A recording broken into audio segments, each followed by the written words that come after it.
भारत और पाकिस्तान के बीच जारी संघर्ष के बीच डोनाल्ड ट्रंप के सीज फायर को लेकर श्रेय लेने और आईएमएफ के द्वारा पाकिस्तान को फंड एलोकेट करने पर सवाल उठ रहे थे, लेकिन राजधानी भोपाल में कांग्रेस कार्यालय के बाहर एक पोस्टर लगा दिया गया। इसको लेकर अब सवाल उठ रहे हैं। पोस्टर और इसके पीछे की राजनीति क्या है, आइए समझते हैं। मंगलवार को मध्य प्रदेश की राजधानी भोपाल में कांग्रेस कार्यालय के बाहर ये पोस्टर लगा पाया गया, जिसमें लिखा था, इंदिरा गांधी होना आसान नहीं, इंडिया मिसेस इंदिरा। कांग्रेस के इस पोस्टर के क्या मायने निकाले जाए? युद्ध जैसे संवेदनशील मामलों में इस तरह के पोस्टर क्या कांग्रेस के नेता 1971 के हालात और 2025 में आतंकवाद के खिलाफ लड़ाई में अंतर नहीं कर पा रहे? ऑपरेशन सिंदूर के बाद भारत और पाकिस्तान के बीच सीज फायर, ट्रंप के मामले में हस्तक्षेप और आईएमएफ के द्वारा पाकिस्तान को फंड एलोकेट करने को लेकर राजनीति शुरू हो गई है। आईएमएफ के द्वारा पाकिस्तान को फंड सेक्शन किए जाने को लेकर भारत ने जहां आपत्ति उठाई और पाकिस्तान के खराब ट्रैक रिकॉर्ड का हवाला देते हुए पैसों के गलत इस्तेमाल की आशंका जताई, इसका विरोध किया, लेकिन दूसरी तरफ विपक्षी दल सवाल उठा रहे हैं। इस मुद्दे को लेकर जयराम रमेश ने इंदिरा गांधी के प्रधानमंत्री रहते 12 दिसंबर 1971 का लेटर पोस्ट किया, जो इंदिरा गांधी ने अमेरिका के तत्कालीन राष्ट्रपति निक्सन को लिखा था। हालांकि कांग्रेस के ही केरल के तिरुवनंतपुरम से सांसद शशि थरूर ने 1971 के हालातों की 2025 से तुलना को खारिज कर दिया।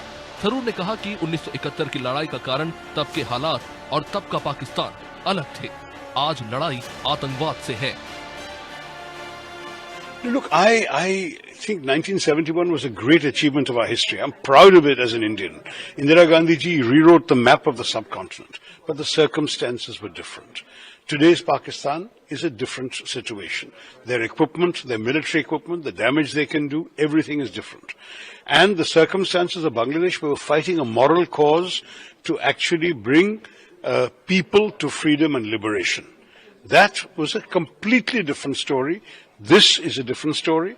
We would have ended up with a much longer, protracted conflict with a lot of loss of life on both sides, a lot of damage, a lot of expense. Is this the biggest priority for India today? No, it's not. We wanted to teach those who had sent these terrorists across that there is a price to be paid. We still have to catch the individual terrorist perpetrators, but we do not need to tie the whole country down in a war. That is something I've been very clear about from the start. Jairam ने की तुलना, शशि थरूर ने किया खारिज। जयराम इंदिरा गांधी के letter का जिक्र कर उठाते हैं सवाल। 1971 के हालात की 2025 के हालातों से की थी तुलना। इंदिरा ने पाकिस्तान को लेकर निक्सन को लिखा था लेटर। जयराम के दावे को कांग्रेस के ही नेता शशि थरूर ने किया खारिज।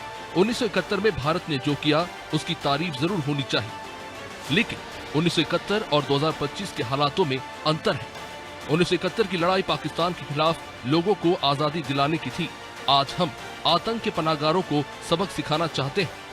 शशि थरूर कहते हैं कि लेकिन हम युद्ध के समर्थन में नहीं हैं। 1971 के पाकिस्तान और आज के पाकिस्तान में अंतर है। 1971 की तुलना में आज पाकिस्तान के पास आधुनिक हथियार है। हम आतंक के पनाहगारों को सबक सिखाना चाहते हैं।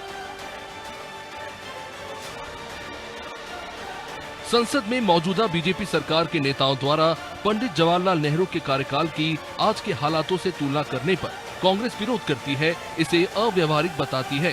वही कांग्रेस के ही नेता क्या आज खुद वही करने की कोशिश नहीं कर रहे? सवाल ये है कि अगर 1971 की इंदिरा गांधी याद है, तो फिर 1947 के पंडित जवाहरलाल नेहरू क्यों नहीं?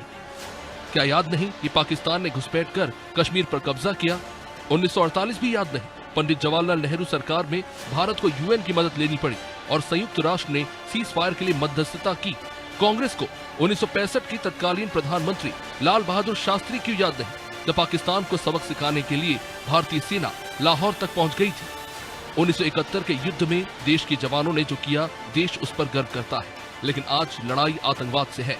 जैसा कि प्रधानमंत्री मोदी ने अपने संबोधन में भारत का रुख स्पष्ट कर दिया कि आतंकवादी, उसके लीडर्स और उसे पनाह देने वाले देशों में कोई फर्क नहीं किया जाएगा। ब्यूरो रिपोर्ट, अनादि टीवी।